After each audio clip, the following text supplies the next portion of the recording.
یہ بہت طاقتور عمل ہے، بہت لاجواب عمل ہے۔ گھر میں نحوست ہے، بے برکتی ہے، جھگڑے نفرت ہیں، شیطانی وساوس اور ایک دوسرے پہ بے اعتمادی ہے، جو بھی عمل کرے گا اس کا گھر بابرکت، پرسکون، خوشیوں کا گہوارہ، ہر جگہ سکھ سکون، آپس میں محبت، پیار، خوشبو، مہک، اور یہ طلسماتی دنیا اور عملیاتی دنیا کا حیرت انگیز عمل ہے جس سے آپس میں محبت نہ ہو، نفرت ہو، بے چینی ہو اور خام خواہ بدگمانیاں ہیں، یہ ساری چیزیں انشاءاللہ ختم ہو جائیں گی۔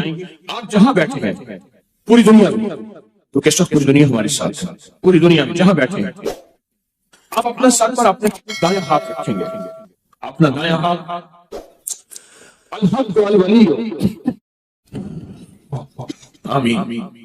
آپ اسی ہاتھ کو اپنے ماتھے پیشانی پر رکھیں گے، پیشانی پر رکھ کر آپ پڑھیں گے یا شہید یا حسیب ہو، یا شہید ہو یا حسیب ہو، یا شہید ہو یا حسیب ہو، یا شہید ہو یا حسیب ہو، آمین۔ آپ نے محسوس کیا کہ اکثر کہا جاتا ہے کہ پیشانی میں بخت ہوتا ہے، اکثر کہا جاتا ہے پیشانی میں نور ہوتا ہے، اکثر کہا جاتا ہے اس پیشانی سے اس ماتھا ہے اس کا، بھئی اس کا اپنا مقدر ہے۔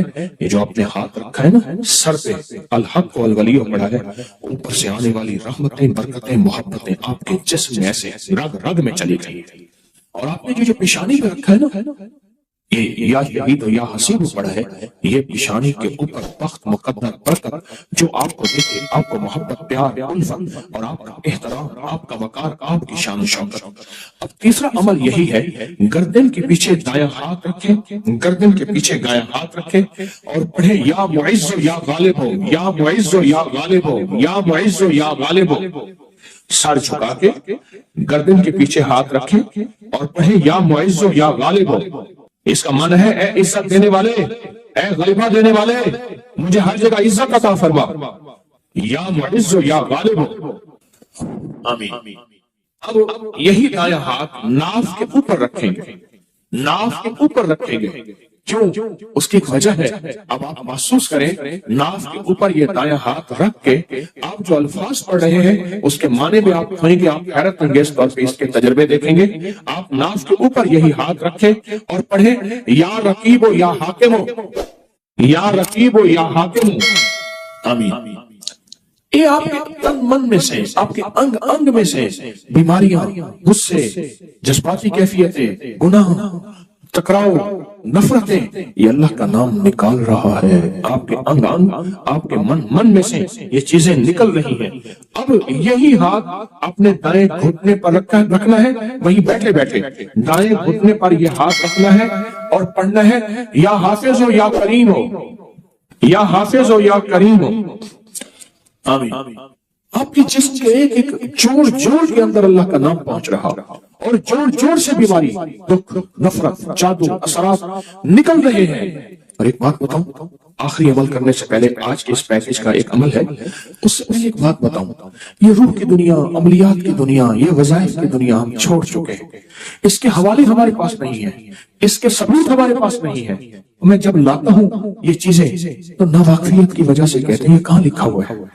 یہ ہمارے اکابر کی کتابوں میں لکھا ہوا ہے اور سند کے ساتھ لکھا ہوا ہے اور ثبوت کے ساتھ لکھا ہوا ہے، پڑھتے ہی نہیں ہے، تلاشی نہیں کرتے۔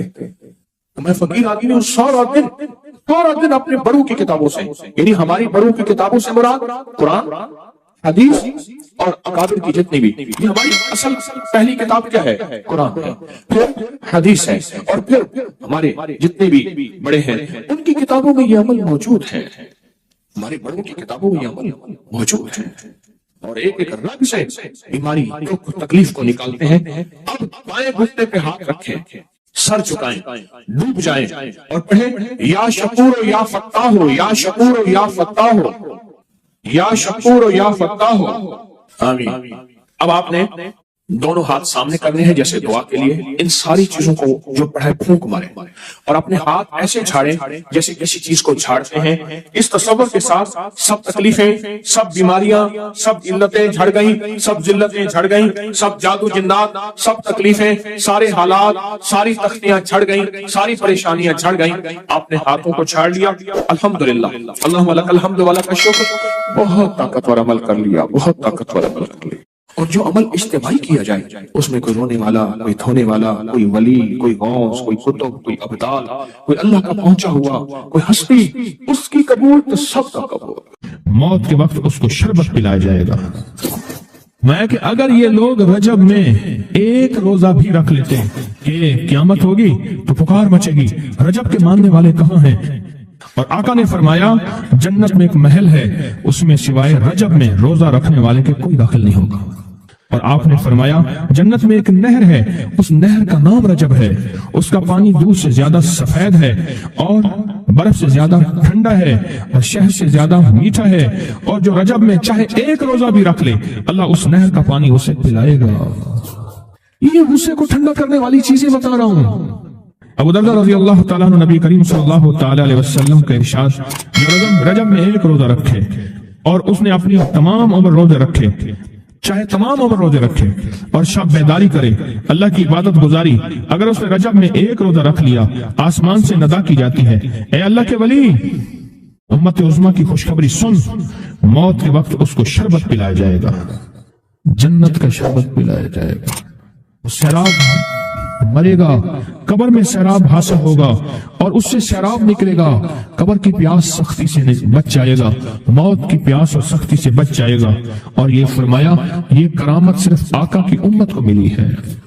حضرت صوبان فرماتے ہیں ایک دفعہ آقا چند قبروں پر سے گزرے، رو دیے۔ صوبان نے پوچھا تو آپ نے فرمایا میں نے اللہ سے دعا کی کہ ان کے عذاب میں تخفیف ہو جائے، اور صوبان اگر یہ لوگ رجب کا ایک روزہ بھی رکھ لیتے اور ایک رات عبادت کر لیتے ان پر کبھی عذاب نہ ہوتا۔ اور ایک رات سے مراد سے رات نہیں ہے، ساری رات یہ ابھی عبادت کر رہے ہیں، ہاں یہ نہیں ہے ساری رات، شام ڈھلتے ہی مغرب کے بعد رات ہو جاتی ہے رات کا کچھ حصہ، ابھی آج جیسے شب جمعہ میں ہے، رجب میں آج عبادت کر رہے ہیں، آپ کو خوش قسمتی مبارک، عبادت کر رہے ہیں، ابھی مغرب پڑھی، ابھی ہم ذکر کریں گے، عبادت کریں گے، اللہ کا ذکر کریں گے، پھر عشاء پڑھیں گے، دعا مانگیں گے، یہی تو عبادت ہے۔ میں کہ اگر یہ لوگ رجب میں ایک روزہ بھی رکھ لیتے اور عبادت کر لیتے کسی رات کی، ایک رات کی، تو ان پر عذاب نہ ہوتا۔ میں نے عرض کیا یا رسول اللہ صلی اللہ علیہ وسلم کیا صرف ایک روزہ اور ایک رات کی شب بیداری سے عذاب قبر نہ ہوگا؟ فرمایا ہاں، قسم ہے اس کی ذات کی جس کے قبضے میں میری جان ہے، کوئی مسلمان مرد ہو یا عورت ایسی نہیں رجب میں ایک روزہ بھی رکھ لے اور ایک رات کی شب بیداری کرے مگر اللہ اس کے لیے ایک سال کی عبادت لکھے گا جس میں اس نے روزہ رکھا اور شب بیداری، ایک سال وہ جس میں ساری رات جاگا اور سارا دن روزہ رکھا، اتنا ثواب ملے گا۔ اور آپ نے فرمایا کہ اللہ کی طرف سے ایک منادی ندا کرتا ہے، اے رجب میں روزہ رکھنے والو اللہ کی پناہ میں جنت میں داخل ہو جاؤ۔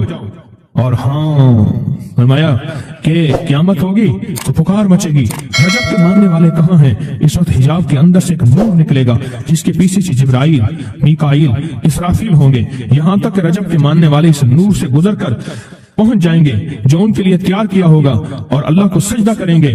اللہ پاک فرمائیں گے تم اپنا سر سجدے سے اٹھاؤ، یہ سب دنیا میں ادا ہو چکے ہیں، اب منازل عزت کی طرف چلو، اب منازل عزت کی طرف چلو، اب منازل عزت کی طرف چلو۔ اللہ اکبر۔ اور فرمایا مغفرت ہوتی ہے اور اللہ انبیاء کی توبہ قبول کرتا ہے۔ اس رجب کے ایک روزے اور ایک تھوڑی سی عبادت سے اللہ اولیاء کو دشمنوں سے چھڑاتا ہے، اور تین چیزیں اللہ کے ذمہ ہیں، معافی، باقی عمر کی عصمت، اور تیسری یہ کہ بڑی پیشی، یعنی روز قیامت پیاس نہیں لگے گی، روز قیامت پیاس نہیں لگے گی۔ یہ چھوٹی چھوٹی باتیں، یہ چھوٹے چھوٹے دن، یہ چھوٹے چھوٹے لمحے آتے ہیں، اور آتے اس لیے ہیں کہ ہمیں کچھ دے جائے، اگر اس کا غصہ ہے بھی ٹھنڈا ہو جائے، اگر اس کی ناراضگی ہے بھی ٹھنڈی ہو جائے۔ اللہ اکبر۔ فرمایا آپ فرماتے ہیں جبریل نے مجھے خبر دی ہے جب رجب کی پہلی رات ہوتی ہے اللہ ایک فرشتے کو حکم فرماتے ہیں اور وہ پکار کر کہتا ہے سن لو توبہ کے مہینے کا چاند نکل آیا۔ اس مہینے کا اللہ جبریل آواز دیتے ہیں سن لو توبہ کے مہینے کا چاند نکل آیا، آ جاؤ اپنے لیے توبہ، امت کے لیے توبہ، اپنی نسلوں کے لیے توبہ، اپنی پچھلی نسلوں کے لیے توبہ، اپنے لیے، اپنے لمحوں، اپنی راتوں کے لیے توبہ، اپنے دن کے لیے ندامت اور توبہ۔ سن لو لوگو، جبریل کیا کہتے ہیں اور پکارتے ہیں کہ توبہ کے مہینے کا چاند نکل آیا۔ بس اس کے لیے بشارت ہے جو اس رجب کے مہینے میں استغفار کرتا ہے، اس کے لیے بشارت ہے جو رجب کے مہینے میں استغفار کرتا ہے۔ غصے کو ٹھنڈا کرنے والی یہ سعادتیں ہیں، اللہ کو ناراض کرنے سے دور کرنے والی یہ نعمتیں ہیں۔ عجیب بات بتاؤ، فرمایا جو شخص یہ چاہتا ہے، یہ غور سے سنیے گا، جو شخص یہ چاہتا ہے اللہ اس کی نسلوں کو معذوری اور مجبوری سے بچائے، معذور ہو جائے، کسی بھی چیز سے معذور ہو جائے اور مجبور ہو جائے۔ میں نے آپ کو اپنی مجبوری کا قصہ سنایا تھا، اس معذوری اللہ مجبوری سے بچائے کہ بے بس ہو جائے، مجبور ہو جائے۔ اور جو شخص یہ چاہتا ہے کہ اس کے ماتھے پہ نصیب اور بخت اور مقدر اتنا لکھا ہوا ہو انسان بھی پڑھ سکے، یہ میری خوشخبری یاد رکھیے گا، اتنا واضح ہو انسان بھی پڑھ سکے، وقت، نصیب، مقدر، عزت، دولت۔ اور تیسری، جو شخص یہ چاہتا ہے اس کی پیشانی کبھی سجدوں سے محروم نہ رہے اور فرشتے اس کی پیشانی سونگ کر بتا دیں کہ یہ وہ لوگ بندہ ہے جس کے سجدے واقعی تھے، تو فرمایا وہ کبھی بھی زندگی میں کسی ایسی اللہ کے دوست کی محفل کو تلاش کرے جو لازم شب جمعہ میں ہو۔ اور یہ وہ ہے، اللہ کا دوست میرا مرشد ہے، میں ان کا غلام ہوں، اپنی نہیں کہہ رہا۔ شب جمعہ یہ شب جمعہ، جمعرات تسبیح خانے میں، اور پھر تسبیح خانے میں دعا ہوتی ہے، تھوڑی دیر کی یہ محفل ہوتی ہے۔ فرمایا آنے والے حضرات اور پوری دنیا میں اس میں شامل ہونے والے حضرات آن لائن جو اپنے بخت پیشانی پہ نصیب لکھواتے ہیں، سجدوں کی خوشبو بنواتے ہیں اور اللہ کے خزانوں سے پاتے ہیں، یہ وہ خوش قسمت ہیں جو شب جمعہ کا انتظار کرتے ہیں۔ کیا نصیب ہے، کیا مقدر ہے۔ آئے میں آپ کے خط کا ایک دوسرا حصہ بھی پڑھ کے سناتا ہوں اور ہم ایسے ہی اللہ سے دوستی کریں۔ سنیں، ایک بار میں اور امی اپنی گندم کے کھیت خالی ہونے پر جو پیچھے بوٹی اور گھاس رہ جاتی اسے آگ لگا کے کھیت تو خالی صاف کرنے کے لیے آگ لگائی، گندم کا کاٹ کے ایک چیز آگ لگا دیتے ہیں، یہی دانے صاف کر رہے، آگ گرمی کی وجہ سے اتنی جلدی پھیلنا شروع ہوئی کہ ہم دونوں ماں بیٹیاں گھبرا گئیں، آگ ان لوگوں تک نہ پہنچ جائے۔ ہم نے فوراً آگ کو واسطہ دینا شروع کر دیا، اے آگ تجھے حضرت ابراہیم کا واسطہ، جس طرح ان کو نمرود نے آگ میں ڈالا تھا اور ٹھنڈی ہو گئی تھی، اور بالکل اسی طرح ہم تجھے واسطہ دیتے ہیں اس اللہ کا جس کے ابراہیم پیغمبر ہیں، تو بھی ٹھنڈی ہو جا، ہمارا مقصد کسی کو نقصان پہنچانا نہیں، تو بھی اتنی ہی جلدی ٹھنڈی ہو جا۔ اچانک پورے کھیت کی آگ بجھ گئی، حیران ہو گئے، پورا کھیت شروع سے بھڑک رہا تھا، رحمت جوبن پہ آئی اور پریشانی ختم ہو گئی۔ ایک صاحب میرے پاس آنے لگے، ہمارے گھر کے دوسری تیسری گلی میں ان کا گھر تھا، تو ان کی بڑی ہمشیرہ تھی، بہت نیک تھی، بڑی ہو کے فوت ہوئی، شادی بھی نہ ہو سکی، تو وہ پڑھاتی تھی بچوں کو، تو میں ان کے ہاں جاتا تھا، پڑھتا نہیں تھا، جاتا تھا، ہمارا ایک بچہ ہوتا تھا، کبھی اس کی تختی دینے، کبھی اس کا قاعدہ دینے میں جاتا تھا۔ یہ جب بھی غسل خانے میں ہوتے تھے اندر سے گانے کی آوازیں آ رہی ہوتی تھی۔ اللہ نے ایک نظام بدلا، بہت سالوں کے بعد تسبیح خانے کی نسبت ملی، اور تسبیح خانے کی نسبت کے بعد ہر وقت ذکر ہے۔ میں نے ایک دفعہ کہا، میں نے کہا آپ گاتے ہوئے جو ہے غسل خانے میں گاتے تھے، ایسی آنکھیں کھول کے لگے کہ مرشد واقعی آپ کو کشف ہوتا ہے۔ میں وہ کشف نہیں ہے، میں تیری ہمشیرہ کے پاس کبھی تختی دینے آتا تھا، فلانی پڑھتا تھا کہ ہاں، میں کہ تجھے گاتا ہوا میں دیکھتا تھا، اور میں کہتا تھا یا اللہ اندر تو ساری ظلمت ہوتی ہے اور یہ اندر گاتا ہے۔ کہنے لگا، رونے لگا، کہنے لگا بس وہ میں اب تک بھی گاتا تھا، لیکن جب سے تسبیح خانے کی نسبت ملی اور جب سے تسبیح خانے کی اب تو میری زبان ہے، اور کوئی پل ایسا نہیں کہ اس کا نام نہ ہو، اس کی یاد نہ ہو، کلمہ درود نہ ہو، ذکر استغفار نہ ہو، کوئی مسنون دعا نہ ہو، کوئی وظیفہ نہ ہو، کوئی ورد نہ ہو۔ اب تو عالم یہ ہے، ہر پل آفات آ رہی ہیں، مصیبتیں آ رہی ہیں، اس لیے فرمایا جب مرغ مانگ دے تو وہ دعا پڑھو، اللہم انی اسألک من فضلک، اے اللہ اپنے فضل کا تجھ سے سوال کرتا ہوں۔ میرے آقا کا فرمان ہے جب مرغ مانگ دیتا ہے تو صبح ہو، دوپہر ہو یا شام ہو، یہ ہمارا زندگی کا معاملہ ہے کہ مرغ جو دوپہر کو مانگ دیتا ہے اس کو ذبح کر دو۔ ایک دفعہ بندے نے ذبح کر دیا، چلیے دوپہر کو مانگ آنے دائی تو اس کی وجہ سے مصیبتیں آتی تھی، اس کو ذبح کر دیا۔ میں نے اس کو جب فرمان سنایا تو پریشان ہو گیا، میں نے کہا آقا کا فرمان ہے، میری کملی والے کا، سرکار نے فرمایا جب کوئی عرش سے رحمت کا دروازہ کھلتا ہے مرغ وہ دیکھتا ہے۔ رحمت جب بھی کھلتی ہے مرغ، اس لیے میں گدھے کی آواز ہو، گدھے کی آواز تو اس پہ اعوذ باللہ من الشیطان الرجیم پڑھو، میں وہ جس وقت عذاب کا، بلا کا، مصیبت کا دروازہ کھلتا دیکھتا ہے وہ پڑھتا ہے۔ مرغ کی بانگ میں تو اللہ کا فضل مانگو، اللہ کا فضل۔ یہ پل پل کی دعائیں، یہ پل پل مانگنا، یہ پل پل کے لمحات، یہ پل پل کی اس کے سامنے، شہنشاہ کے سامنے گریا زاری، اللہ کو پسند ہے۔ پھر اللہ پاک مرغ کو دکھاتا ہے یہ رحمت کا دروازہ کھلا ہے اور رحمت جا، کہ وہ بندہ ہر وقت میرا نام لیتا ہے اس کے گھر پہ برس، اس کی نسلوں پہ برس، مولا کیا برسوں، رزق برس، صحت برس، عزت برس، شان و شوکت برس، وسعت برس، خیر برس، حفاظتوں کا نظام برس۔ اور عذاب کا دروازہ جب کھلتا ہے اور جو بندہ ہر وقت ذکر، دعائیں، تسبیحات، اعمال، تسبیحاں نہیں کرتا تو اس کے اوپر پھر عذاب، مصیبتیں برستی ہیں۔ ایک چیز اور بتا دوں، یہ بھی بہت ضروری ہے، اللہ سے وہ وقت نہ مانگیں جب ہماری زبان اتنا ذکر کرے اور ہماری آنکھیں اتنی روئے اور اللہ کہے نہیں، اب تیری روتی آنکھوں میں مجھے ترس نہیں آئے گا، اب تیری یہ چلتی زبان پہ میرا ترس نہیں آئے گا۔ وہ وقت اللہ سے نہ مانگے۔ کون سا وقت؟ سب سے زیادہ ذکر، تسبیحاں، تہجد، سب سے زیادہ وظیفے، قرآن تلاوتیں، جیلوں میں سب سے زیادہ، یا ہسپتالوں میں یا کچہریوں میں۔ کیوں؟ وہاں بے بسی ہوتی ہے، وہاں بے بسی ہوتی ہے۔ تو میرے آقا نے فرمایا مصیبتوں اور تکلیفوں، بلاؤں اور مصیبتوں کی موجیں آئی ہیں تو ان کا اگر مقابلہ کرنا ہے تو ایسی دعاؤں سے جن کے اندر زاری ہو۔ کیوں؟ ایک بات اور سن لیں، ہم دعائیں پڑھتے ہیں، مانگتے نہیں ہیں۔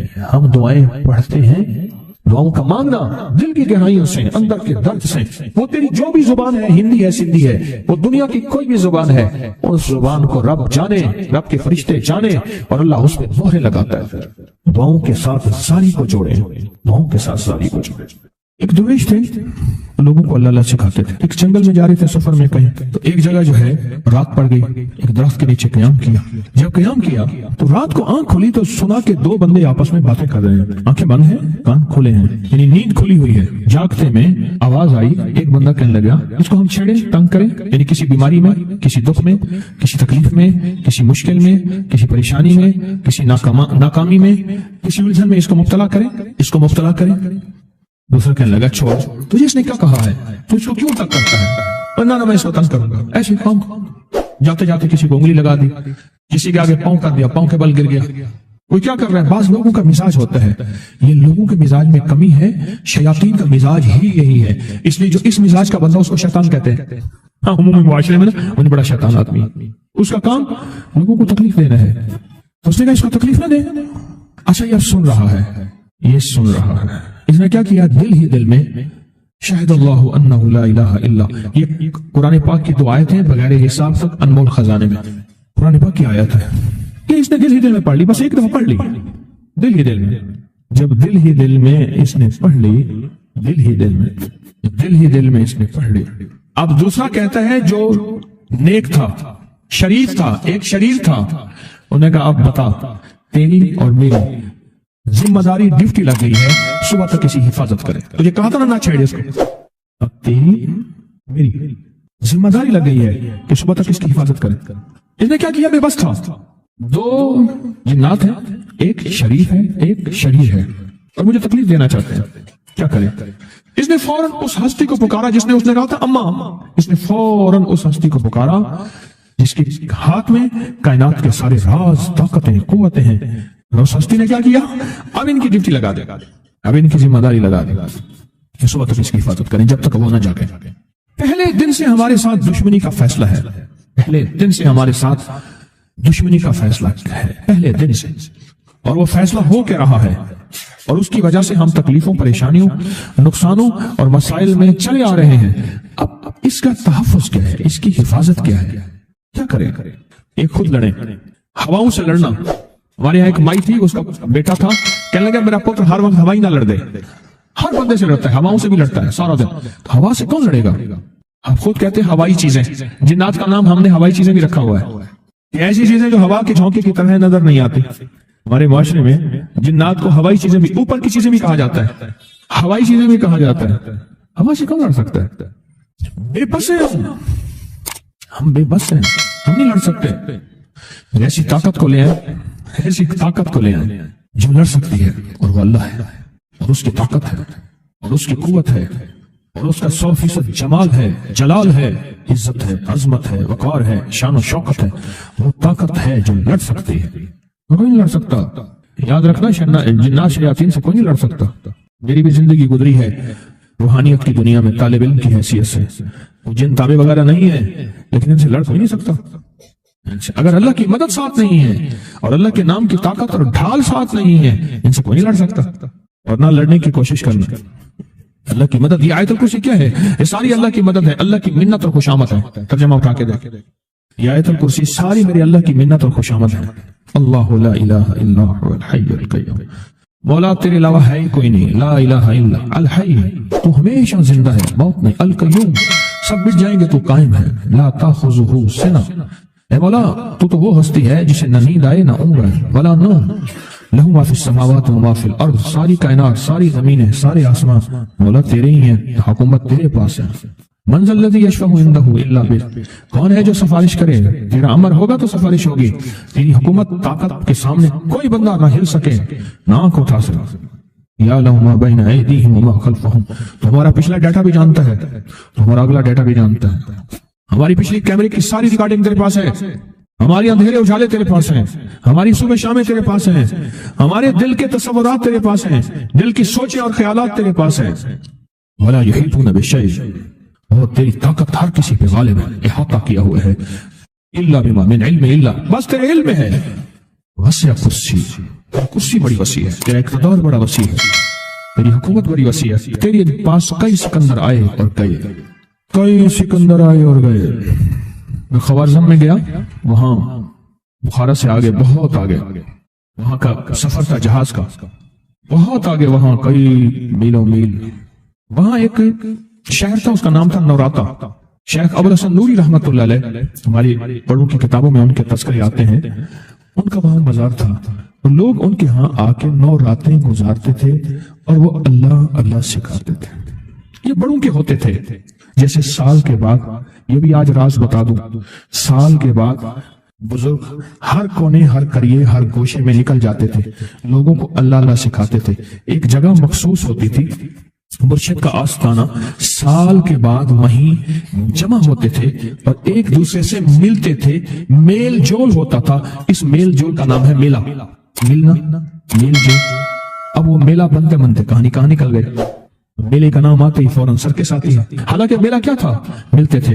فلاں علاقے کے حالات کیا ہیں, فلاں گاؤں کے, فلاں قریے کے, فلاں شہر کے کیا حالات ہیں, وہاں لوگوں کی دینی حالت, ایمانی حالت کیا ہے, وہاں کیا باطل کفر ہے, وہاں کیا نظام ہے, کیا. ایک دوسرے سے ملتے, حالات بتاتے تھے, پھر چند دن ساتھ رہتے تھے, ایک دوسرے سے حالات لے کے پھر لوگوں کو اللہ اللہ سکھانے نکل جاتے تھے. پھر سال کے بعد اکٹھے ہوتے تھے. اس کا نام تھا میلہ, اس کا نام تھا میلہ. اور اس کا نام کیا تھا, پہلے کیا بتایا میں نے, نوراتا. نوراتے کسی درویش کے پاس آتے تھے, اللہ کا نام بھی سکھاتے تھے, دم بھی کرتے تھے, دعا بھی کرتے تھے, اس کو اللہ اللہ بھی کراتے تھے. بھلا چنگا, صحت مند, تندرست, مسائل کو حل پا کے چلا جاتا تھا. یہ تھا نوراتا. شیخ ابوالحسن نوری رحمت اللہ علیہ, یہ 9 راتوں میں لوگ آتے تھے. میں کہنا یہ چاہ رہا تھا, ان کے مزار کے اوپر ایک بہت بڑا قلعہ تھا, انگریز اس کے اوپر سارے چڑھ رہے تھے.